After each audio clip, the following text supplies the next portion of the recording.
Hello friends, class 6 के R S Agarwal में आज मैं लेसन 11 स्टार्ट करूंगी, जो कि क्या है, लाइन सेगमेंट रे एंड लाइन है। ठीक है, यहाँ पे बेसिक कॉन्सेप्ट है। यहाँ मैं इसको रीड कर ले रही हूँ। यहाँ देखिए लिखा है 3 geometrical term namely point, line and plane from the foundation of geometry. These terms can not be precisely defined, however we give example of illustrate the meaning of these terms. इसमें देखिए plane दिया है। Plane किसको बोलते हैं? और solid has a surface. Solid का surface होता है जो कि क्या हो सकता है वो फ्लैट हो या फिर कर्व हो। ठीक है, फॉर एग्जांपल में यहाँ पे दिया हुआ है the surface of a wall is flat. अगर कोई हम दीवार की सरफेस देखें तो वो फ्लैट होती है, और वहीं अगर हम कोई बॉल का सरफेस देखें तो वो कर्व होता है। यहाँ पे एग्जांपल भी दिया हुआ है। तो देखिए फ्लैट सरफेस जो है वो प्लेन सरफेस के नाम से जाना जाता है। ठीक है, अब मैथमेटिक्स की बात कर रहा है। In mathematics a smooth flat surface which extend indefinitely in all the direction is called a plane. मतलब कि वो फ्लैट सरफेस जो चारों ओर से उसका जो है वो डायरेक्शन बढ़ सकता है, उसको हम बोलते हैं प्लेन। ठीक है, अब plane has no boundary. Plane की कोई बाउंड्री नहीं होती है। ठीक है, यहाँ देखिए आगे लिखा हुआ है the surface of a smooth wall, the surface of the top of a table, the surface of a smooth blackboard, ये सारे एग्जाम्पल दे रहे हैं। the surface of a sheet of paper, the surface of calm water in a pool are example of a portion of a plane। Example दिए हैं। ठीक है, we draw figures such as a triangle, rectangle, circle etc in a plane। Plane पर draw कर सकते हैं। We call them plane figure, और हम उनको प्लेन फिगर भी बोल सकते हैं। तो यहाँ पे होप कि आपका प्लेन जो है वो क्लियर हो गया। अब देखिए नेक्स्ट पॉइंट आपका दिया है पॉइंट। पॉइंट में क्या है? A point is a mark of position. मतलब पॉइंट क्या काम करता है? किसी पोजीशन को मार्क करता है।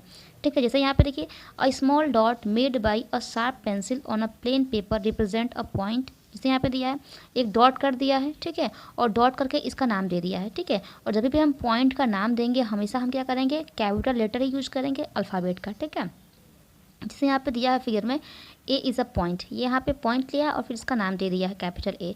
अ point has no length, breadth और थिकनेस। अब यहाँ पे ये पॉइंट समझने वाली है।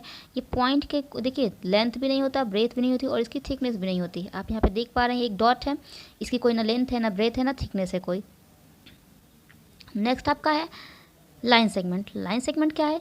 A line segment let A and B two point on a plane. मतलब कि एक प्लेन पे यहाँ पे एक पॉइंट कर लिया है ए और एक पॉइंट कर लिया है बी। ठीक है, then the straight path from A to B is called a line segment. उसके बाद यहाँ पे एक लाइन ड्रॉ कर दिया है स्ट्रेट ए और बी को पॉइंट, ए बी को पॉइंट को मिलाते हुए। ठीक है, ए बी, तो ये आपका क्या हो जाएगा? ये ए बी क्या हो जाएगा? एक लाइन सेगमेंट हो जाएगा। और इसको लाइन सेगमेंट को लिखेंगे कैसे? ए बी ऐसे लिखेंगे। अगर हम इसको डिनोट करना होगा तो ये हो गया ए बी, और ये ऊपर में लाइन बना दिया है, तो ऐसे हम इसको लिखते हैं। ठीक है, अब इसके भी कुछ प्रॉपर्टी है। देखिए क्या प्रॉपर्टीज़ है। Thus a line segment has a definite length which can be measured. तो देखिए लाइन सेगमेंट को हम क्या कर सकते हैं? मेज़र कर सकते हैं। इसकी जो लेंथ होती है वो डेफिनेट लेंथ होती है। Line segment has a definite length which can be measured. ठीक है, a line segment A B is the same things as the line segment B है। अब हम लाइन सेगमेंट को ए बी करके लिखे, यहाँ पे बी ए करके लिखे, यहाँ पे ये सेम चीज़ें हैं। ठीक है, नेक्स्ट पॉइंट देखते हैं। नेक्स्ट पॉइंट में आपको ड्रॉ करने बताया है कि अगर आपको मेज़र करना होगा तो कैसे करना है वहाँ पे। ठीक है, अब देखिए नेक्स्ट पॉइंट क्या आपका रे है। ठीक है, रे में क्या दिया हुआ है? A line segment extended endlessly in one direction is called अ रे। रे में क्या होता है कि आपका एक साइड जो है वो डायरेक्शन होता है, तो उस साइड से वो आपका जो भी लेंथ है वो बढ़ सकता है। ठीक है, thus a line segment A B extend endlessly in the direction from A to B is a ray denoted by A B.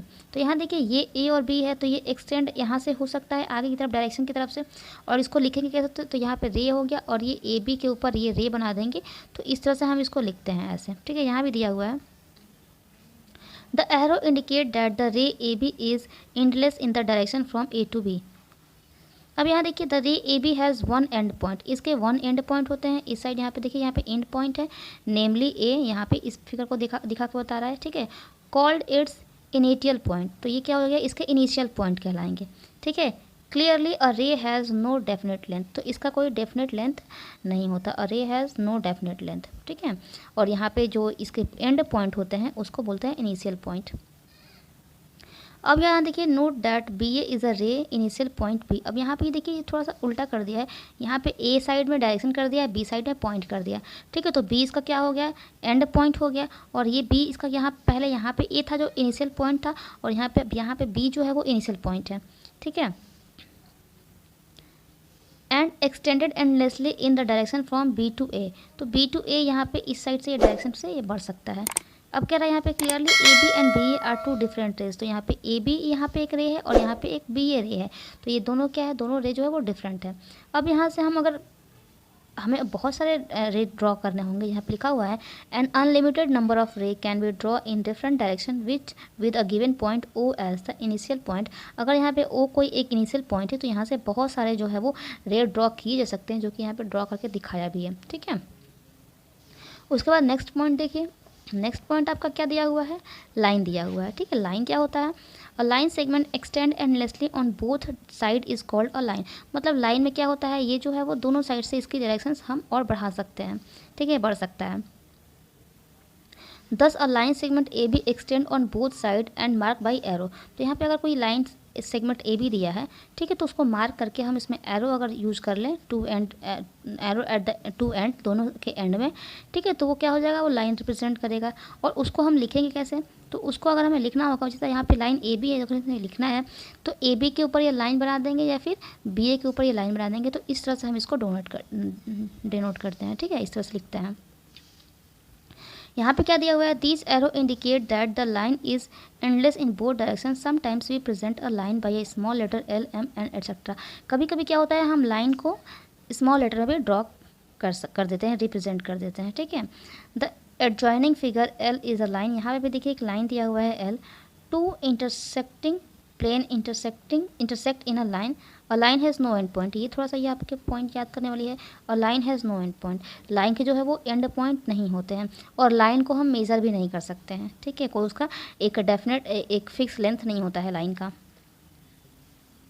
उसके बाद नेक्स्ट पॉइंट देखिए, इंटरसेक्टिंग लाइन दिया है। इंटरसेक्टिंग लाइन में क्या दिया है, if there is a point P common to two line. मतलब कि यहाँ पे एक पी पॉइंट दिया है जो दो लाइन के लिए कॉमन है। ठीक है, एल एंड एम, यहाँ पे एक लाइन एल दिया है, एक लाइन एम दिया है और पी क्या है, कॉमन पॉइंट है। तो we say that the two line intersect at the point P. तो यहाँ पे दो जो लाइन है वो एक दूसरे को एक जगह पे काट रही है, यहाँ से ये की, यहाँ से ये की। तो इस वाले पॉइंट पे ये दोनों लाइन एक दूसरे को काट रहे हैं, इंटरसेक्ट कर रहे हैं। तो ये जो पॉइंट पी है वो क्या कहलाएगा, इंटरसेक्टिंग लाइन कहलाएगा। ये लाइन इंटरसेक्टिंग कहलाएगा और ये पॉइंट जो है वो इंटरसेक्टिंग पॉइंट कहलाएगा। यहाँ पे लिखा भी है P and this point P is called a point of intersection of the given line. ठीक है, यहाँ पे भी देखिए एक ये इधर से लाइन दिया है, एक इधर से लाइन दिया है। तो ये जो है वो यहाँ पे इस वाले पॉइंट पे एक दूसरे को काट रही है, इंटरसेक्ट कर रही है। तो यहाँ पे ये इंटरसेक्टिंग लाइन कहलाएगा और ये जो पॉइंट है वो इंटरसेक्शन कहलाएगा। ठीक है, अब नेक्स्ट क्या दिया है, पैरेलल लाइन दिया है। पैरेलल लाइन क्या होता है, if no point is common to the given line. मतलब दो लाइन रहेंगे और उसके जो कोई भी कॉमन पॉइंट नहीं रहेंगे। जैसे यहाँ पे कॉमन पॉइंट था, यहाँ पे कॉमन पॉइंट नहीं रहेगा। It would mean that the line do not intersect. मतलब इसका मतलब क्या हो गया, पैरेलल लाइन में क्या होता है कि एक दो लाइन जो है वो एक दूसरे को कहीं भी क्रॉस नहीं कर सकती है, कहीं भी टच नहीं करेगी। ठीक है, तो उस लाइन को क्या बोलेंगे, पैरेलल लाइन बोलेंगे। जैसे यहाँ पे ये एक लाइन है और यहाँ पे ये एक लाइन है। अब इसको हम कितना भी आगे बढ़ाते जाएं तो ये कहीं भी एक दूसरे को क्रॉस नहीं करेगी।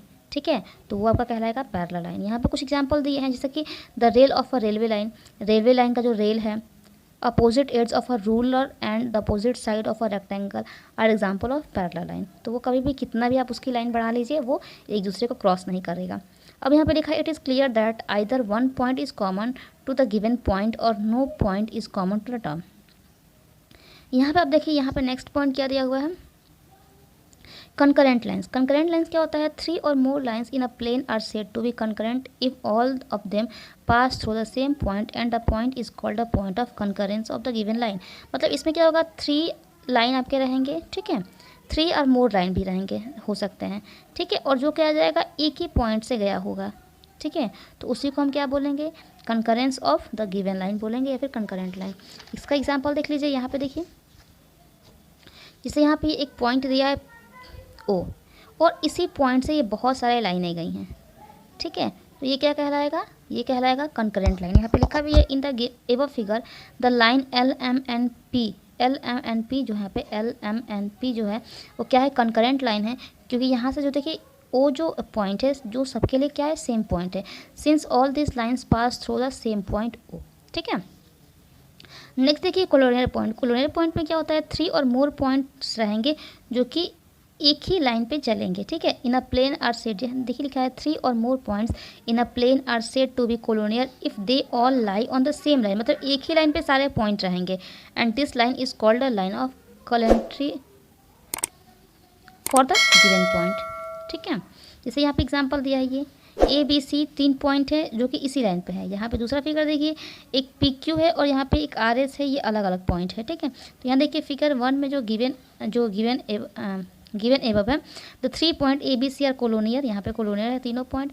While in the figure second the point P Q R S are non collinear, यहाँ पे देखिए पी क्यू एक पे है लेकिन आर एस जो है वो अलग हट गया है, तो ये कहलाएगा नॉन कॉलोनियल कहलाएगा और ये कहलाएगा कॉलोनियल, ठीक है। अब यहाँ देखिए distinction between a line segment a ray and a line, यहाँ पे कुछ प्रॉपर्टीज़ दी है तीनों की। यहाँ देखिए लाइन सेगमेंट में, अ line segment has 2 and point, line segment में 2 एंड पॉइंट होते हैं। लाइन सेगमेंट का लेंथ जो है डेफिनेट लेंथ होता है। Line segment can be drawn a paper, उसको हम पेपर पर ड्रॉ कर सकते हैं। और लाइन सेगमेंट को लिखते कैसे हैं, तो इस तरह से लिखते हैं, ठीक है। ये लाइन सेगमेंट का हो गया। रे में क्या होता है, और रे हैज़ ओनली 1 एंड पॉइंट, रे में केवल एक ही एंड पॉइंट होते हैं, उसका कोई डेफिनेट लेंथ नहीं होता। We cannot draw a ray on a paper, we can simply represent it by a diagram। हम जो है वो रे को पेपर पे ड्रॉ नहीं कर सकते, बस हम उसको एक डायग्राम के थ्रू सिंपली रिप्रेजेंट कर सकते हैं। यहाँ पे रे को ऐसे डोनेट करते हैं, ऐसे रिप्रेजेंट करते हैं। लाइन में क्या लिखा है, a line has no end point, line के कोई भी एंड पॉइंट नहीं होते, उसके लेंथ जो है वो डेफिनेट नहीं होते हैं। We can not draw a line on a paper, we can simply represent it by a diagram, और लाइन को भी हम पेपर पर ड्रॉ नहीं कर सकते हैं, हम बस उसका एक डायग्राम ही बना सकते हैं और लाइन को ऐसे रिप्रेजेंट करते हैं, ठीक है।